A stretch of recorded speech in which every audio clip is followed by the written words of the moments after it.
కాబట్టి అండి 13వ వచనంలో చూస్తుంటే, నేడైనా రేపైనా ఒకానొక పట్టణంకి వెళ్ళి అక్కడ 1 సంవత్సరం ఉండి వ్యాపారం చేసి లాభం సంపాదించుకుందని చెప్పుకున్న వారులారా అనే ఉందండి. ఇక్కడ లాభం సంపాదించాలంటండి. ఇక్కడ లాభము వస్తుందో నష్టం వస్తుందో, అసలు సంవత్సరం ఉంటారా?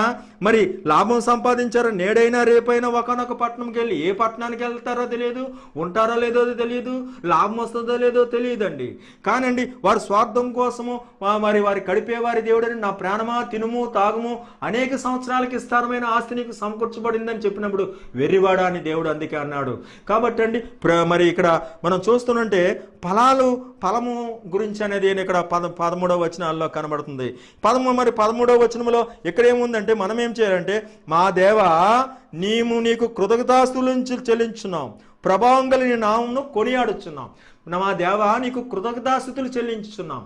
చూడండి ఇక్కడ ఏమి ఎదుగుతున్నారో, లాభం ఎదుగుతుంటే మనం ఎవరికి చెల్లించవలసినవి వారికి చెల్లించాలని ఆయన చెప్పాడు కదండి. మరి ఆయన మహిమ నిమిత్తం మనము సృజించబడిన మనము మొదట మనకు విధి ఏమిటి? మన కడుపు కోసమే చూసుకోవడమా? మొదట ఆయన నీతిని రాజ్యాన్ని వెతకమన్నాడు కదా, ఆయన నిమిత్తం మనం ఉండాలి కదా. చూడండి ఇక్కడ ఆయనకు కృతజ్ఞతాస్తుతులు చెల్లించడము ఆయన చెప్తుంటుంటే, ఇక్కడ వారి సొంత మరి లాభము కోసం వాళ్ళు చూస్తున్నారు. దేవుడికి ఫలము గురించి చూస్తున్నారు. ఇక్కడ దేవుడికి ఫలము, ఇక్కడ సొంత ఫలము గురించి అండి. ఇక్కడ మరి మనం చూస్తున్న 13వ వచనంలో, అంజూరపు చెట్టు దూరం నుండి చూసి దాని మీద ఏమైనా దొరికినేమో అని మరి ఇక్కడ చూస్తున్నాను. ఏమైనా దొరికినేమని దాని చుట్టూ చూడగా ఆకులు తప్ప మరి ఏమీ కనబడలేదండి. ఆకులు తప్ప ఏమీ కనబడలేదండి. ఇక్కడ ఏమీ దొరకలేదు, ఫలం ఏమీ లేదు అక్కడ.